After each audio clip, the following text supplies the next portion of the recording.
Olá. Olha, quem sonha com uma carreira fiscal precisa ter uma coisa bem clara. O trabalho vai muito além de planilhas e tributos, viu?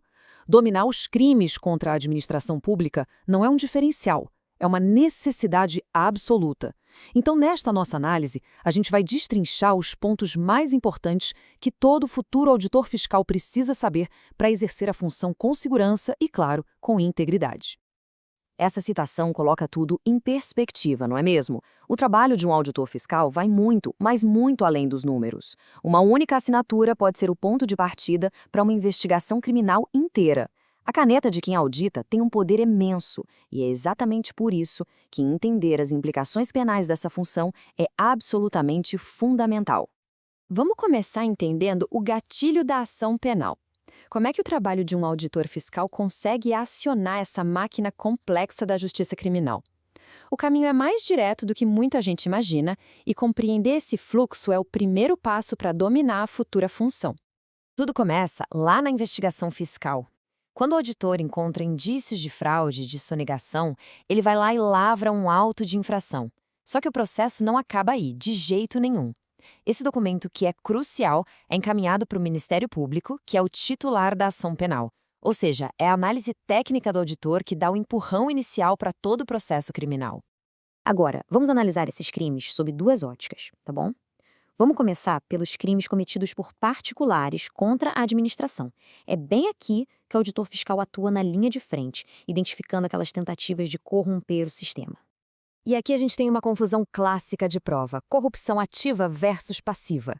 O ponto central é o seguinte: na corrupção ativa, o protagonista é o particular. É ele quem oferece, quem promete a propina para o servidor. A iniciativa vem de fora para dentro.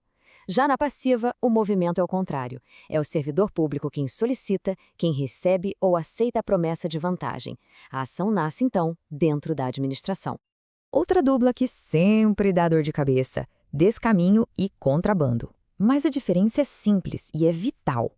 No descaminho, a mercadoria em si é lícita, ela é permitida.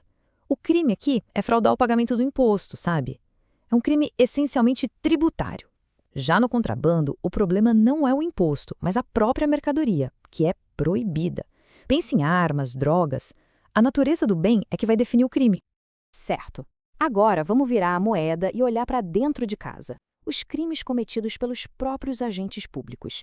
Um auditor precisa conhecer esses tipos penais não só para não cometê-los, obviamente, mas também para saber identificar quando colegas ou superiores estão agindo de forma ilícita.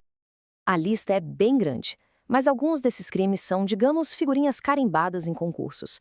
Peculato, prevaricação, condescendência criminosa e excesso de exação são exemplos clássicos que todo candidato tem que ter na ponta da língua. Vamos focar agora no mais famoso deles: peculato. Esse é o famoso crime do funcionário que se apropria ou desvia um bem que ele tem acesso por causa da sua função. A chave para entender o peculato está na expressão "em razão do cargo". É a função pública que dá a ele a posse ou que facilita o acesso àquele bem. Agora, olha só essa distinção que é crucial.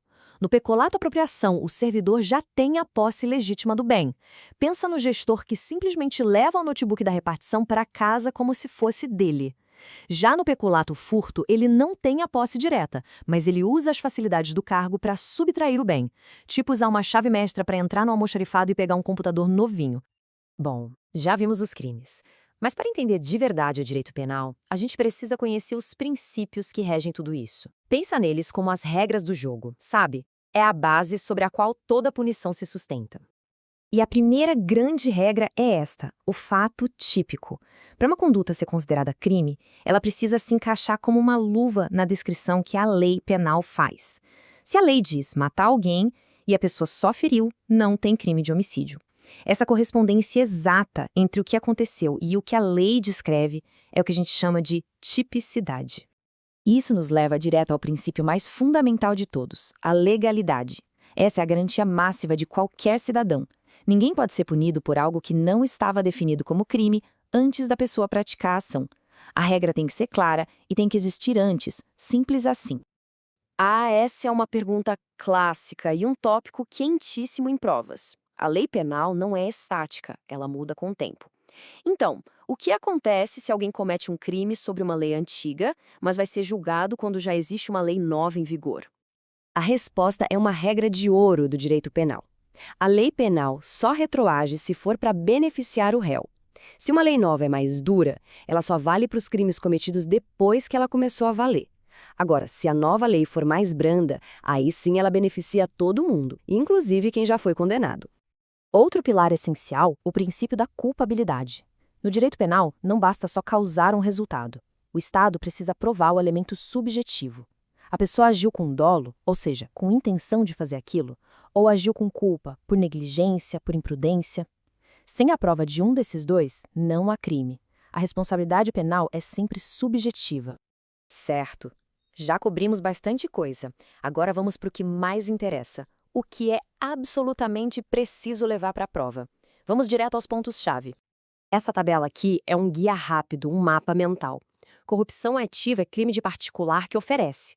Passiva é de servidor que solicita. Descaminho é sobre fraudar imposto. E peculato é o servidor se apropriando de um bem. Memorizar quem faz o quê já é meio caminho andado para acertar a questão na prova. Anota esse número, 599. É a súmula do STJ que fala do princípio da insignificância, aquele que afasta o crime quando o dano é mínimo, sabe? A súmula diz que, em regra, esse princípio não se aplica aos crimes contra a administração pública. E por quê? Porque o que está em jogo não é só o valor em dinheiro, mas a própria moralidade administrativa. E esse artigo 30 é crucial. Ele explica como um particular pode responder por um crime que é próprio de funcionário público, como o peculato.